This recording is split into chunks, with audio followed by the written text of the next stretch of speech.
Beginning of time. Clearly, there are events that have been recorded that defy explanation. There is a growing network of investigators Out over this field there. searching for answers about extraterrestrial contact Maybe dark gray, something like that. and unidentified flying objects. We could clearly see that this craft was from another world. I feel convinced that we are not alone in the universe.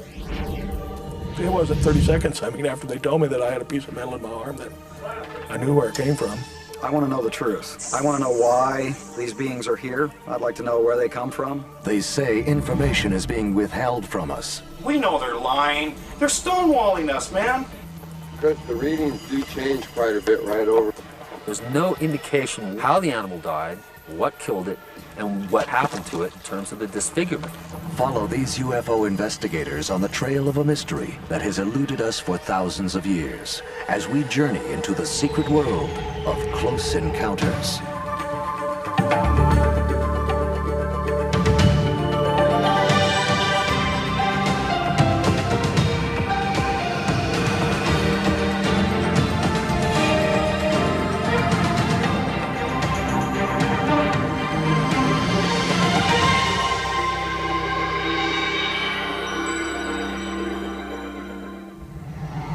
A metallic cylinder hovers over a suburb outside of Las Vegas, Nevada. In the skies above central Mexico, an object appears to move erratically between the clouds. Hey, Sue! Take a look at this! A sequence of brilliant lights burn in the sky over a mountain range in Phoenix, Arizona. Oh, what do we got? The orbs form a boomerang shape, as if they line the edge of a triangular craft. Oh my God! More than ever before, Look at that thing. people are looking in the sky and wondering, are we alone in the universe?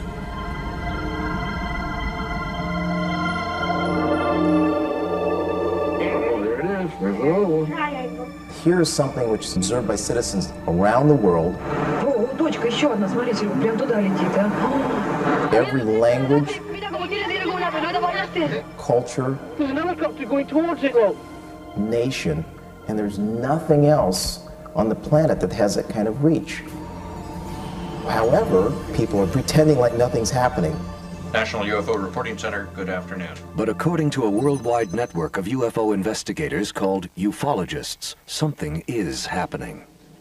The number of reports coming to us clearly is on the increase, and it tells us what we think we've known for well over 50 years in the field of ufology now. People are seeing anomalous objects on a regular basis, and they are now much more willing to come forward than has been the case in the past, we think. The National UFO Reporting Center in Seattle, Washington, receives 50 to 100 UFO sighting reports every week. Members of law enforcement, pilots, firefighters, we're getting reports from all of these categories of citizens in the United States. One of the most credible recent UFO sightings came from a Lebanon, Illinois police officer. Early on the morning of January 5th, 2000, Officer Ed Barton was on night patrol when an unusual call came over the radio. I just received a call from Highland PD, reference to a truck driver, and said there was a flying object in the area of Lebanon. It was like a two-story house. It's a joke, right? Did they say if the truck driver was DUI or anything? He said he was curious. Just a quick question. If I happen to find it, what am I supposed to do with it? And then I saw what appeared to be two very bright, very large white objects almost touching. The light was so intense, it was massively bright, and there was white light coming off of it. Hey, be advised, there's a very bright white light east of town, and it keeps changing colors. I wasn't sure if it was a plane going down or not, but it didn't appear to be a plane, and I advised them over the radio that it definitely was not the moon and it wasn't a star. My father was active duty Air Force. It got to the point where I could basically tell you what type of aircraft it was just by the noise of the engines. Stand by one. I had never seen something like that before or since, and especially where it made no noise, and all aircraft that I know of make some noise of some sort or another. Officer Barton raced to the other side of town, trying to intercept the unidentified flying object. I pulled up and stopped right next to the 21-mile sign. The object came towards me over the tree line. It was a humongous black triangle with one light in what appeared to be the nose, two lights in the rear with one red pulsating light just forward, and in the middle of the two rear white lights.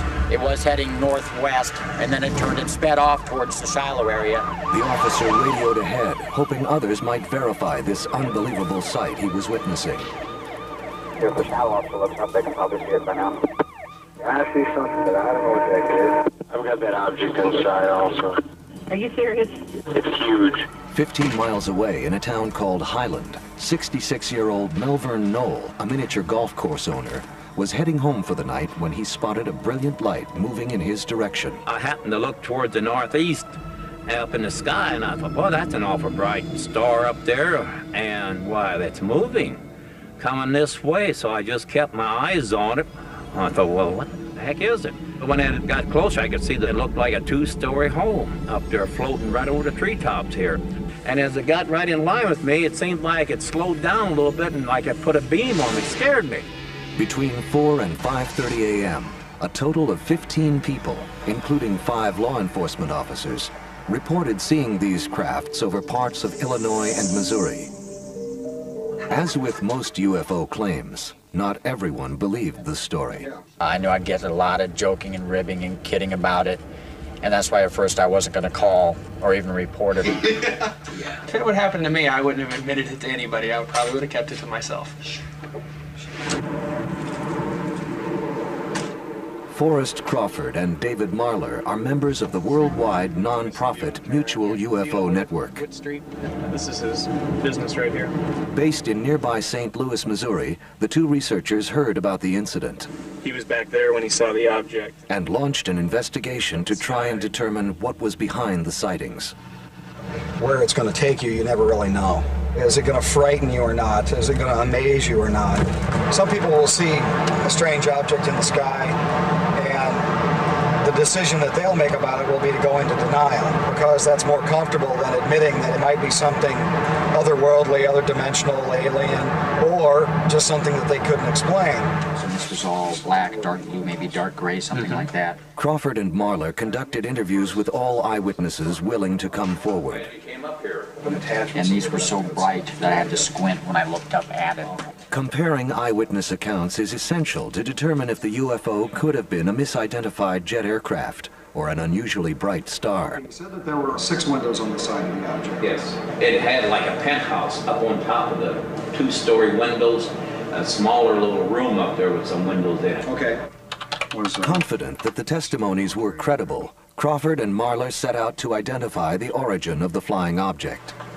That's interesting. We don't jump to the conclusion that everything unknown is an alien spacecraft. The stealth blimp seems to match the basic characteristics of what the police officers reported. But according to Officer Barton's account, the object could move at supersonic speeds. I give our government lots of credit for doing advanced research in propulsion systems, but I don't think they put it on a blimp and had the blimp do a rapid acceleration. The team contacted nearby Scott Air Force Base to see if they had been testing an experimental aircraft that night. Their response was that they didn't know of any military aircraft flying in the area, and that the only calls that they had received regarding the incident were from the media. Officer Ed Barton estimated it was probably just about a mile, if not directly over the base, about a mile to the north. Right, because he did talk about it on this side of the tower, didn't he? Right. Because you can see the tower beacon at night flashing up. Either they're being deceitful or they're just misinformed. The search for evidence began at the site where Officer Barton saw the object hovering closest to the ground. Right out in there. They're probably about a good 500 yards or so in. What are you picking up right now, Gary? Nearby transmitters. It's become more difficult to get readings because of the power lines in the area to some extent, but the transmitters also are being picked up by those. The ufologist team scanned the area for residual electromagnetic traces, but their meters registered nothing unusual. The investigators were disappointed, but they know that evidence of an extraterrestrial aircraft is rare and hard to support. Science is trying to pull back that veil of the unknown. And I think that's why I like UFO research so much, because it's chasing something that's very elusive, seems to be intelligently controlled, and is as yet basically unexplainable or undefinable.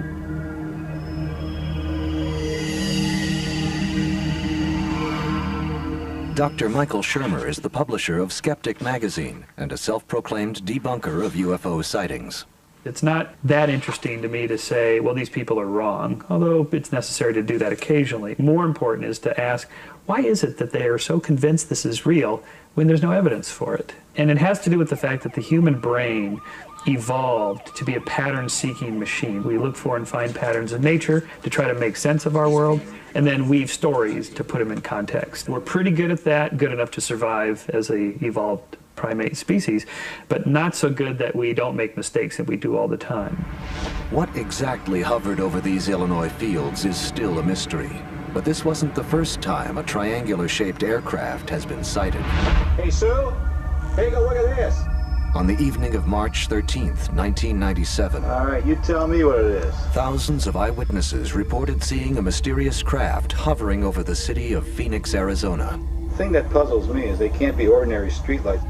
This brilliant display was videotaped by several residents that night, while city officials and the military deny any knowledge of the event. Isn't that weird? Look at that. Next, the most confounding close encounter since Roswell. I don't know what they were. I know what they weren't. And the search for alien evidence ventures into the human body. I feel pretty confident that we have a piece of metal that is not from this earth. Rarely, however, have thousands of people experienced a sighting that can be confirmed by multiple witnesses. During the second week of March 1997, many residents of Phoenix noticed strange lights in the sky every evening around 9 o'clock. There were two of them very close together. Then these girls start screaming, there's another one. I panned the video, one lit up. There's three of them all together. Then another one, until 4 in a row were in the sky. And I just thought, this is amazing. I had a hard time believing that this was happening. Major sighting here. 40 miles to the north, Mike Kristen was also videotaping the lights above Phoenix. Submitted for your approval. What have we got here? I was excited because I was finally capturing something on tape that I could show somebody, because I've been telling people about these things for years and nobody believed me. A commercial airline pilot and his wife were driving home when they saw the lights and stopped to watch the event. They have chosen to remain anonymous.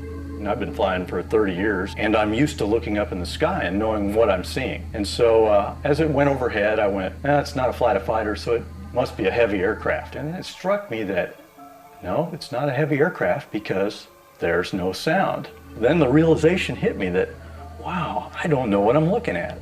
I was terrified. And when I saw how big it was and how dark, and it looked to me like it was blacking out the stars and everything, and it's just no sound was probably the spookiest thing that I've ever experienced. In the weeks following the sighting, both Luke Air Force Base and the National Guard said they had no information on the source of the UFO. We all got calls asking where our aircraft were that night, and we all checked, and none of our aircraft were in that area. We thought this was funny because here's a huge object that flew down the entire state of Arizona and part of Nevada. The military doesn't know anything about it. This is a threat to our national security. This object penetrated our airspace.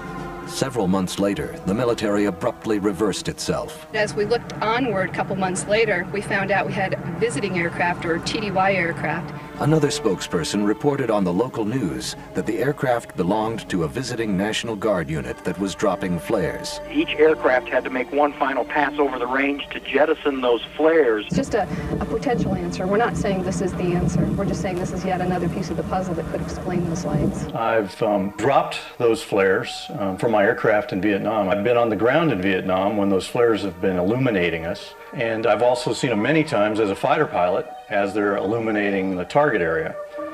And an aerial flare is very distinctive in that it flickers, it's very bright. It turns night into day. Jim Dilatoso is a Phoenix resident and a longtime UFO investigator who analyzes UFO footage with computer imaging. He examined 5 different videos of the Phoenix lights to try and get some answers.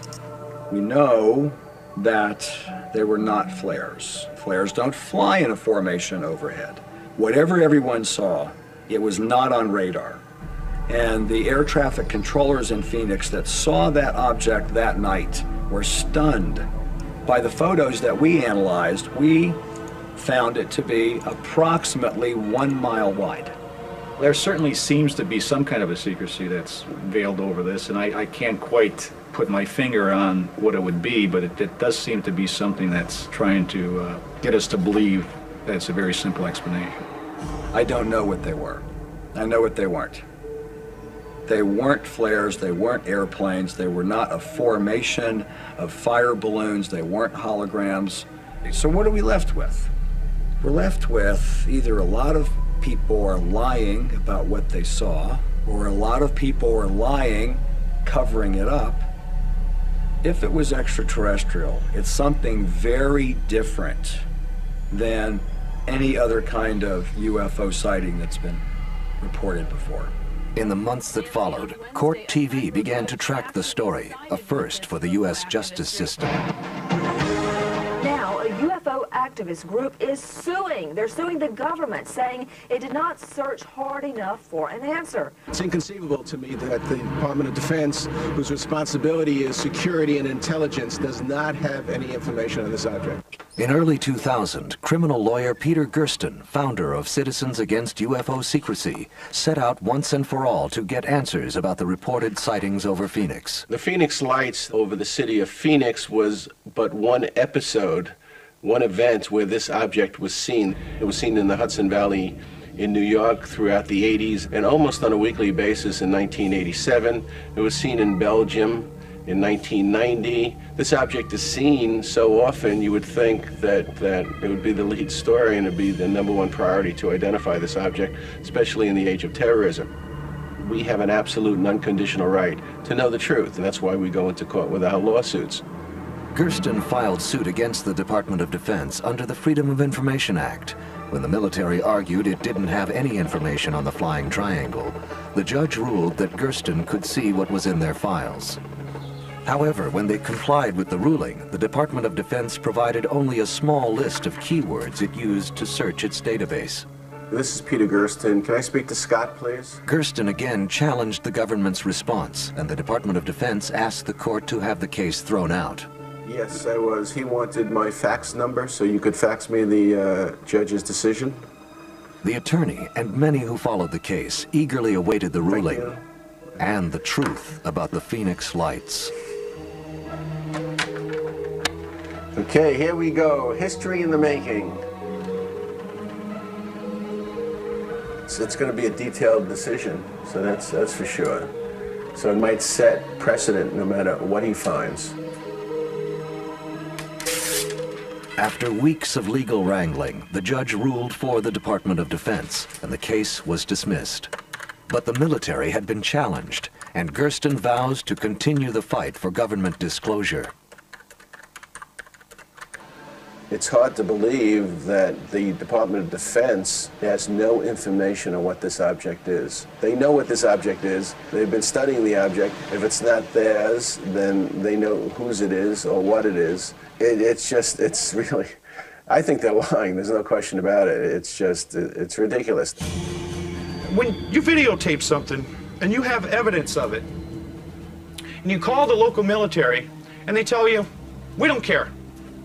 Don't call us, we don't want to hear about it. And they give you a different story every day and they're just lying. We know they're lying. They're stonewalling us, man. We don't want to hear that, we want answers.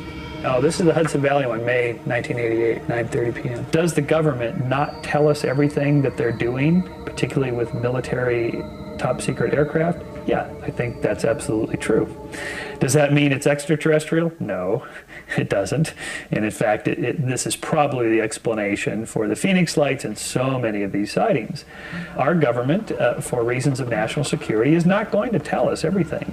To date, the government has not released any information about what took place over Phoenix in March 1997. The truth about the Phoenix Lights appears to be locked away, along with thousands of other close encounter events.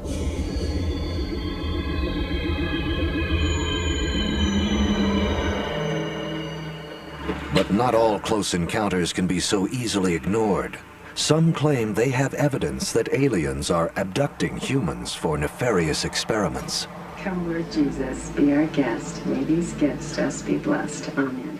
Tim Cullen is a cement worker who lives in Yuma, Colorado with his wife Janet, a registered nurse. A recent X-ray revealed a strange object lodged inside Cullen's body. He has no puncture wound or scar, but there is a repressed memory of a terrifying event in his past. It wasn't 30 seconds after they told me that I had a piece of metal in my arm that I knew where it came from. Coming up, an unusual surgery reveals a mystifying object. It's like a boy to me. And a UFO hotspot hides a dark legacy. There is definitely intelligence behind the animal mutilations, and there's a purpose, and there's a motive. Of close encounters, stories have surfaced of people being taken against their will by extraterrestrials. One who claims to have been abducted is Tim Cullen. In May 1978, Tim and Janet Cullen were driving home from Denver when a bright light appeared on the horizon. Wow, look at that. Suddenly, an unidentified flying object hovered right in their path. It was large and cylinder-shaped and had multiple lights. It wasn't a helicopter and it wasn't an airplane. It wasn't anything I'd ever seen before. What is that? Wow. It's going to cross right over the road. The craft seemed to come back up toward the road. As it did that, I felt telepathic communication with the creatures inside. Has it changed me? Yeah, it's changed me. Do I find it easy to talk about? No, it'll probably never be easy. Because I know what I'm saying. Tim believes the encounter led to his abduction, and although he has no recall of the experience, he believes he received an implant that continues to be monitored by aliens. My arm used to buzz. The buzzing sensation was more regular and getting more intense. And as I was aware of it, I felt that it would be aware of some of my thoughts at times and my emotions and react to those. Worried about the sensation he was experiencing, Cullen met with a doctor who examined his arm. An X-ray revealed that Tim had an object embedded in his left wrist. I believe it's possible that this certainly could be an alien implant. I've been around Tim for the past almost 24 years, and whenever he's had an injury or a splinter in his finger, I've been there to remove it for him, and I think I would have known about it if he would have had an injury. Reluctant to expose his experience to his personal doctor, Cullen turned to the internet. 1 year later, his search led him to Dr. Roger Lear, a California podiatrist. Dr. Lear removes objects that patients suspect have been implanted by aliens.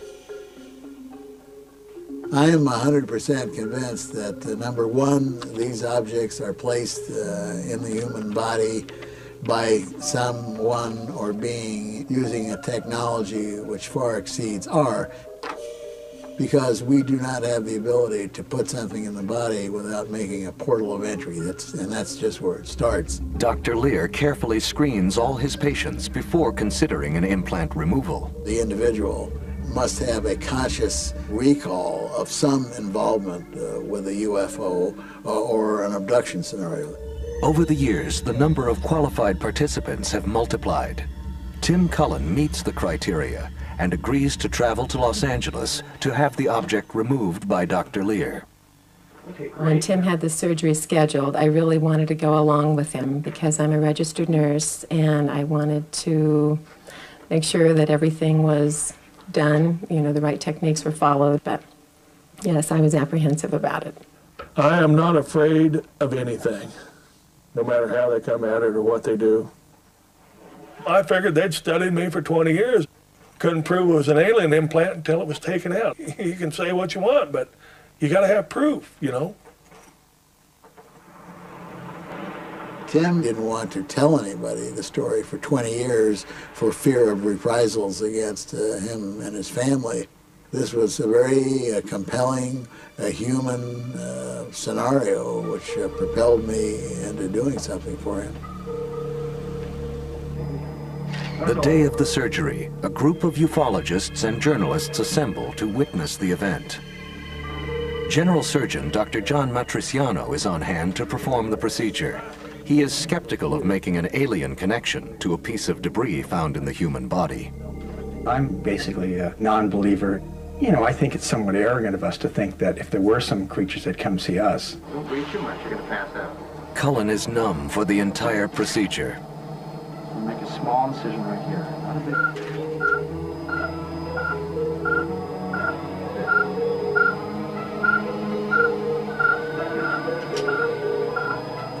20 minutes later, a quarter-inch object is removed from his wrist. According to Dr. Lear, the first abnormal sign is the lack of a cyst surrounding the object. In a normal situation where a foreign body has been inside the human body for a prolonged period of time, there's a fibrous cyst called an inclusion cyst that forms. In this case, there was none. Looks like a boy to me. But Cullen's humor belies the importance that the object might mean in proving the existence of alien life and contact with the human species. I really have to have it analyzed. The object is placed in a plastic vial containing plasma from Cullen's blood to preserve it. To secure the evidence, the implant is sealed in a tamper-resistant vial in front of witnesses. Dr. Lear takes the specimen to be analyzed at Digital Instruments, a research laboratory near Santa Barbara, California. They agree to their first alien implant examination, viewing it as an opportunity to put their new atomic force microscope to the test.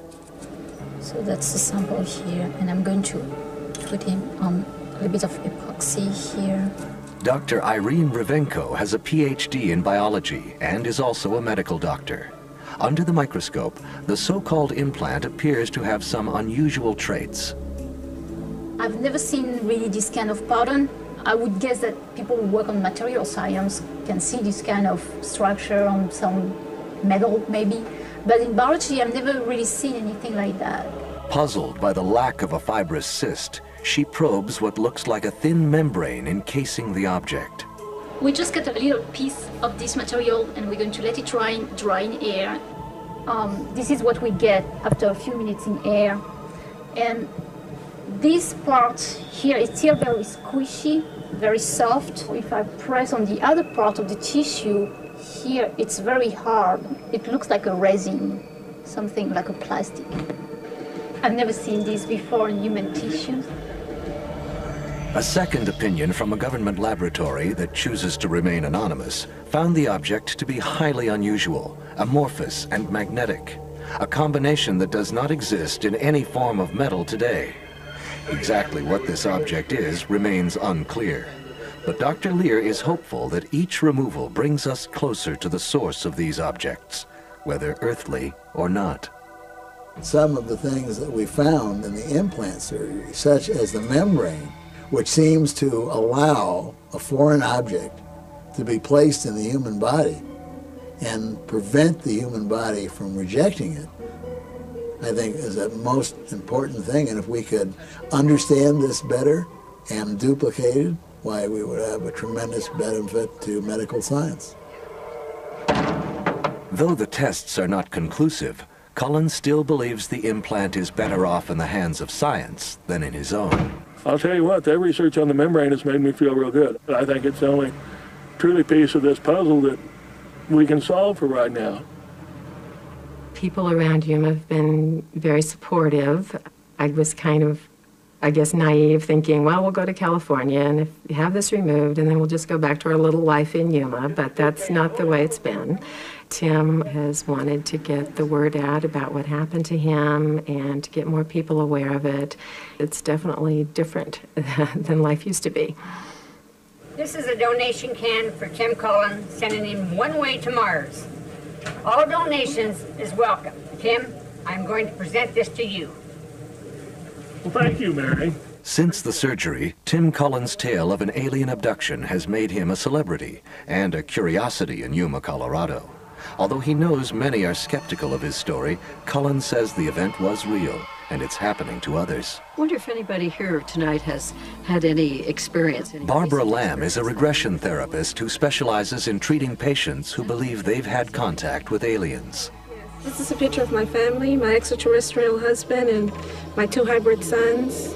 She witnessed Tim Cullen's surgery and says the time has come for people to accept the possibility that abductions are occurring. Be as open-minded as possible about the fact that these very unusual things are happening.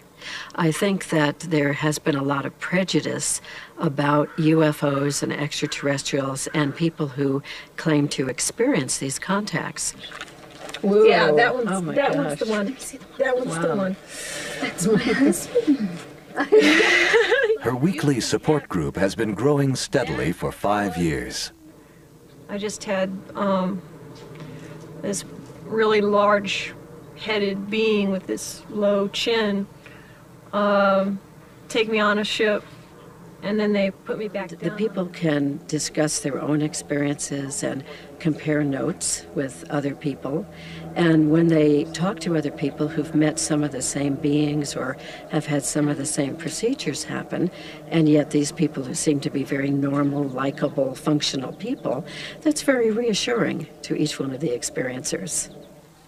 At least allow for the possibility that this could be happening, because indeed so many of us do have a true sense of knowing that this is indeed real. This is the ETs from Roswell. As members of the group share memories, they often find similarities in the types of experiences they've encountered. I remember different times over the years being taken on board, appeared to be a ship, and taken to a nursery and shown children. Sandra, I think something happened for you. It hurt. It hurt. It made me feel totally out of control, and I could not do one thing about it. I knew that I had a baby and they wanted it, and I felt so afraid. 500 years ago, people had experienced demons coming into their rooms and harassing them and molesting them at night in their beds, for example. 200 years ago, people experienced ghosts and spirits doing this. We experience aliens doing this. It's all the same phenomena. The brain interprets it in terms of the context of the culture in which you live. That's where your memories come from. And since we live in the age of science fiction and Star Wars and Star Trek and real exploration of the solar system, then of course that's what's on our mind, and that's what's in our collective memories, are aliens.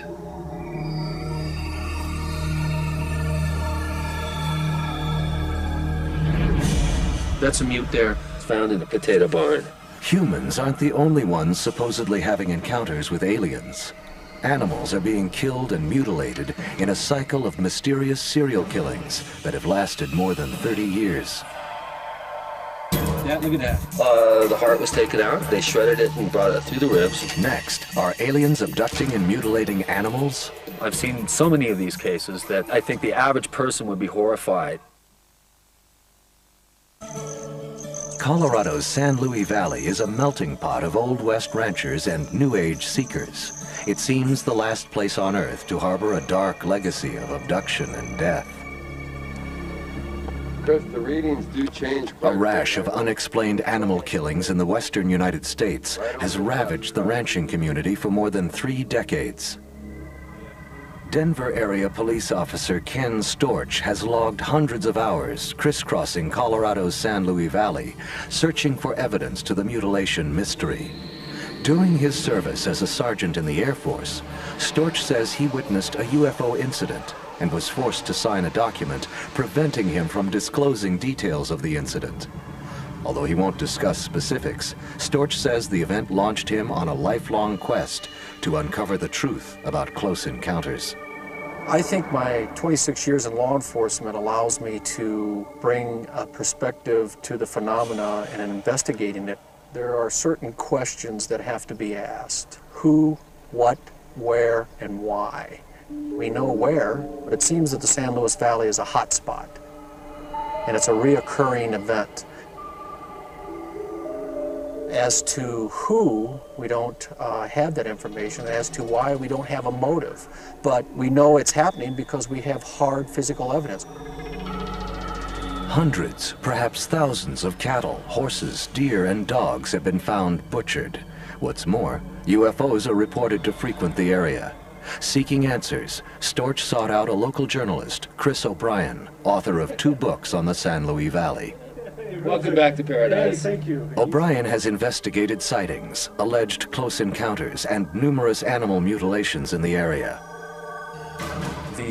A classic mutilation generally features soft tissue organs that have been removed in a very unusually precise manner from the animal. Usually it's a mandible is exposed, the jawbone is bleached white, oftentimes the rear end and the genitalia have been cored out.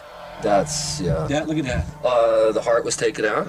I don't know, they shredded it and brought it through the ribs. The ribs are intact. There are no tracks, there are no splatters of blood, there's no pieces of hide, there's no indication whatsoever how the animal died, what killed it, and what then subsequently happened to it in terms of the disfigurement. Some of these cuts are so precise that even the hair on the hide is cut down to 1/8 of an inch. Now, I defy you to show me a predator that can cut hair. Here's what I think.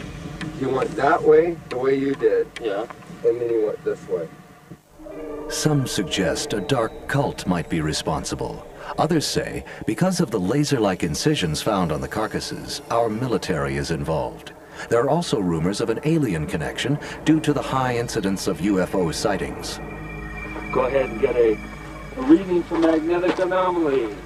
After being called out on the number of potential cases that I have been called out on, I've seen some horrific animal deaths that defy scientific, law enforcement, or even a rancher's explanation of, number one, who killed the animal and how was the animal killed, and then what happened to it. I've seen so many of these cases that I think the average person would be horrified. One of the most disturbing cases O'Brien investigated was on the ranch of John Haar. Late one night in 1994, the rancher heard a sound outside his home and went to investigate. According to Haar, a silent black helicopter with no markings hovered menacingly, then flew off. The next day, Haar was out inspecting his herd when he came upon 4 dead cows. One was mutilated, unlike anything the rancher had ever seen. I got off and I looked at her, her sex organs were removed. But even more unusual than that, her face, along the jawbone and all the major jaw areas, the skin had been removed in a real fine straight line. It wasn't a predator, it was something that was very unusual. My wife said, well, that cow's been mutilated. Now, is it a coincidence that he should have a big silent helicopter hovering over his house, beating the tops of the trees, and then he goes out and finds these disfigured animals? Is that a coincidence? I don't think so. I think that this is a very complex scenario. It may be the military, they may be involved in some cases, it may be aliens. We don't know yet. I think if this was easy to solve, it would have been solved many years ago. There is definitely intelligence behind the animal mutilations. There is something that, or someone that is directing it, and there's a purpose, and there's a motive. When you see an animal that's been drained of fluids, and major organs have been removed from the animal without a single drop of blood, it's very difficult for you to not get kind of a strange feeling up the back of your spine about it. What are the chances that some super advanced, technological, intelligent, moral beings from another planet have somehow managed to traverse interstellar space, which is enormous? They manage to land, and what is it that they do? They cut out the sexual organs of cows to take them home? That's it? Seems rather unlikely. Seems more likely that predators have attacked these animals. It's easy to deny obvious explanations for things when you want so badly for the other explanation to be true. The more mysterious, the paranormal, the extraterrestrial explanation. It's more titillating than the idea that, oh, a dog did it or the vulture did it. That's not very interesting. There's a crime being committed. Ranchers, farmers are losing money because someone or something is doing something to their animals. And I think law enforcement needs to take an active role in trying to come to some type of conclusion as to who and why it's being done. But as far as that alien connection, we don't have the smoking gun to make that connection. For reasons that are still unknown, reports of paranormal phenomena like close encounters proliferate in certain locales. The guy who designed the inertial navigation system for stealth, he lives right here. He says on real cold winter nights, he can look up and he can see a light just below the tops of the mountains. He says, Chris, I don't know what the heck's up there. He's not sure if it's ours or somebody else's. The San Luis Valley has a long history of sightings dating back to 1917, when an unidentified airship was reported hovering over Salida, Colorado. Now, almost a century later, local inhabitants continue to report UFOs. In August 1995, Tim Edwards was in his yard when his daughter Brandy pointed to an object in the sky. Brandy started telling me that, Daddy, there's something up in the sky. And we watched it probably for a couple minutes before I went in the house and grabbed my video camera. With our naked eye, we could clearly see that, you know, this craft was from another world. Tim watched the huge UFO for over an hour and filmed it for 6 minutes. He believes whoever was piloting the UFO was aware of his presence and wanted to be observed. As I was videotaping this craft, overwhelming feelings came over me, and I felt it was very important for the world to know the truth, and I went on a mission for about 3 years to get my story out to the world, and I was successful in doing that. Tim's sightings prompted him to open his own restaurant, catering to people hungry for UFO information and updates. UFO investigator Ken Storch often swaps stories with Tim at the popular diner. That one there was supposed to be taken in Jerusalem about 5 years ago. A lady took a picture and that came out in it, according to the story. Having a close encounter of this type basically put my body into emotional shock and trauma for a while. It was a very a spiritual thing. The fact that we're definitely not alone. People who claim to have had close encounters often report a drastic change in their consciousness. Maybe this explains why they are so passionate about what they've experienced. If you're lucky enough to have a close encounter, it'll change your life forever because you just can't go back to your normal life the same anymore. With me, it's an adrenaline rush, especially when you're recording it on video so the rest of the world can see later. It's just become a part of my life to see these things, and I look forward to every sighting, whether it's tomorrow or 3 years from now. I'm patient, and I'll wait, and I know it'll be there, and I'll be there with my camera. You hear the stories of people having sightings or close encounters or unexplained things in the sky, and I feel really privileged to have seen this V-shaped formation of lights that night. And now when I'm flying at night, I tend to really keep an eye out. I think that there is some kind of interaction going on that's unexplained and hasn't been sufficiently addressed to the public. Clearly there are events that have been recorded by scientists that defy explanation and our understanding of how physics works. Yes, I think there's something occurring here that has not been explained fully to the public. I have a sense that with the advent of the camcorder age and the advent of the age of information, more and more people have access to more and more data. And the more people are brought up to speed, educated about these types of mysterious events, I think the more we're going to find that there is an interconnectedness between all these mysterious phenomena, whether it's Bigfoot, miraculous healings, UFOs, animal deaths. I think on some level there is a connecting point. If you have a close encounter with an object or an unknown entity, and you have no rhyme or reason or no explanation or no reference to that, it's going to affect you. It's imperative that we continue the investigation, and it's imperative that the scientific community stop and take a hard look at what's going on and look at it comprehensively. And I think that the data that's going to be coming forth is going to be so overpowering and so compelling that mainstream science is going to have no choice but to take a hard look at it. Yeah, I think that day's coming. Perhaps it's our destiny to search for an answer to our greatest mystery. Are we alone in the universe? It's only a probabilistic argument that there are so many stars. A couple 100 billion in our galaxy alone, a couple 100 billion galaxies in our universe alone. You know, what are the chances that we're the only one? Seems unlikely. That doesn't mean that there are aliens, but it seems anthropocentric and narrow-minded to think that we're the only ones. Until irrefutable evidence is found, if ever, ufologists will keep watching the skies to uncover the secret world of close encounters.